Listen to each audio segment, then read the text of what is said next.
never thought I would end up in this situation, driving alone in the middle of the night on a deserted road surrounded by dark and creepy trees. But here I am, regretting every decision that led me to this point. It all started when I decided to take a shortcut to my friend's house.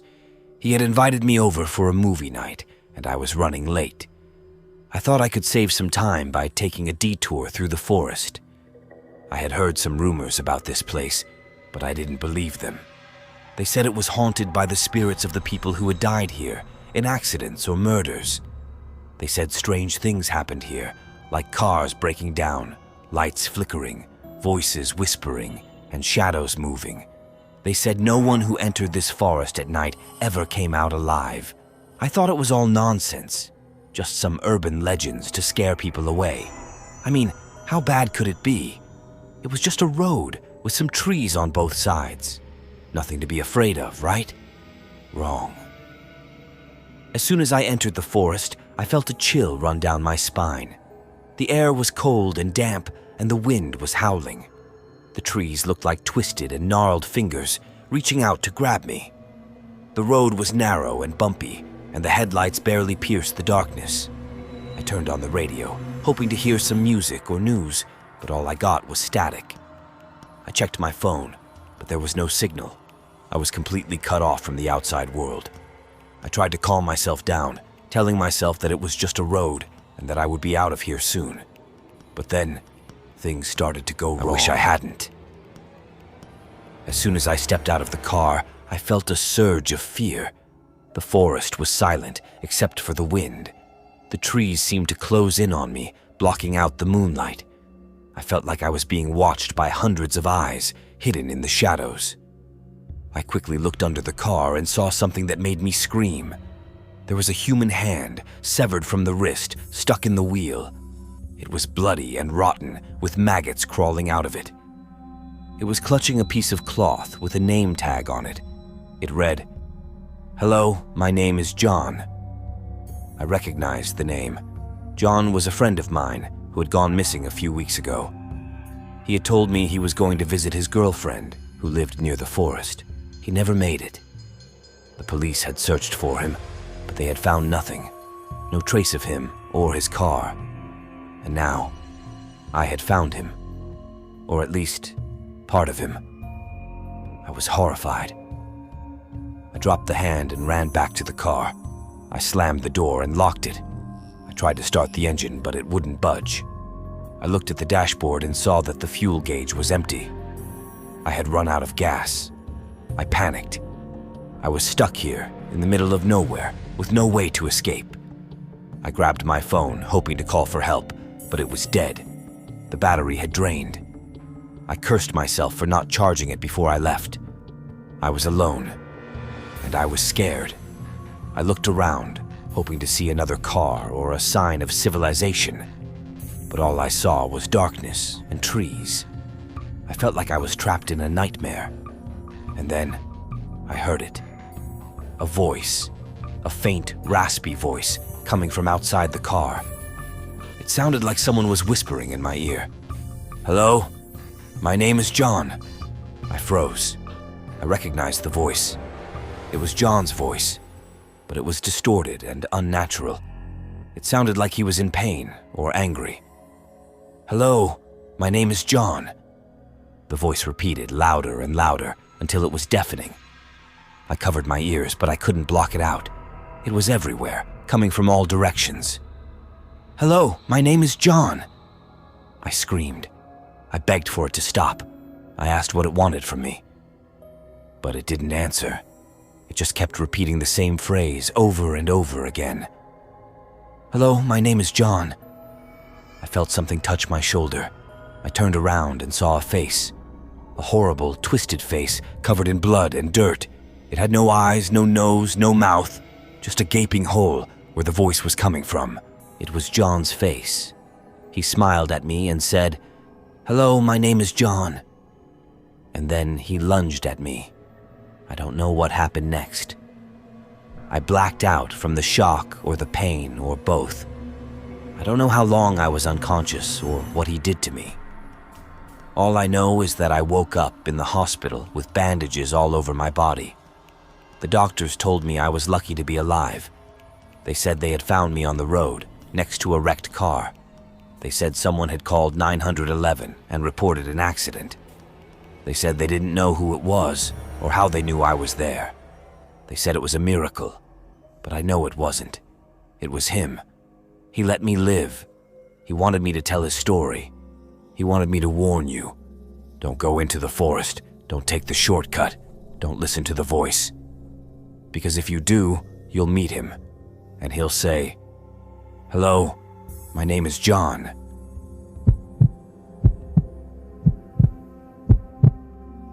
Anna and Ben were looking forward to their honeymoon trip. They had booked a cozy cottage in the hills, away from the hustle and bustle of the city. They wanted to spend some quality time together, enjoying the scenic beauty and the fresh air. They arrived at the cottage in the evening after a long drive. The cottage looked charming and inviting, with a wooden porch, a fireplace, and a garden. They checked in with the caretaker, an old man who lived nearby. He gave them the keys and wished them a pleasant stay. Anna and Ben unpacked their bags and settled in. They decided to have a romantic dinner by the fireplace and then watch a movie on the TV. They were happy and relaxed, feeling the warmth of each other's presence. They finished their dinner and cuddled on the couch, watching a comedy. They laughed and kissed, feeling the sparks fly. They decided to move to the bedroom and continue their romance there. They turned off the TV and the lights and walked hand in hand to the bedroom. They opened the door and entered, expecting to see a cozy bed with soft pillows and blankets. Instead, they saw a horrifying sight. The bedroom was dark and damp, with bloodstains on the walls and the floor. There was a rotten smell in the air and a faint sound of moaning. The bed was covered with bones and skulls, and a severed head was lying on the pillow. There was a sign on the wall written in blood that said, "Welcome to your nightmare!" Anna and Ben screamed in terror and ran out of the room. They tried to open the front door, but it was locked. They looked for the windows, but they were boarded up. They realized they were trapped in the cottage with no way out. They heard a loud thud from the bedroom and then footsteps coming towards them. They turned around and saw a figure emerging from the darkness. It was the caretaker holding a bloody axe. He had a twisted smile on his face and a gleam in his eyes. He said, "I've been waiting for you. You're my guests of honor. I hope you enjoy your stay. It will be your last." He raised the axe and swung it at them, laughing maniacally. As the axe came down on their heads, they felt a jolt of pain, and then everything went black. They woke up in a hospital bed, surrounded by doctors and nurses. They were confused and scared, wondering what had happened. They learned that they had been in a car accident on their way to the cottage. They had suffered severe head injuries and had been in a coma for a week. The doctors had tried a new experimental treatment involving electrical stimulation of the brain to revive them. But the treatment had a side effect. It had triggered vivid and terrifying hallucinations based on their subconscious fears and memories. They had imagined the whole ordeal in the cottage while they were lying unconscious in the hospital. They were relieved to know that it was all a nightmare and that they were safe and alive. They hugged each other and thanked the doctors for saving them. They hoped to recover soon and resume their honeymoon trip. They decided to cancel the cottage booking and look for a different place to stay.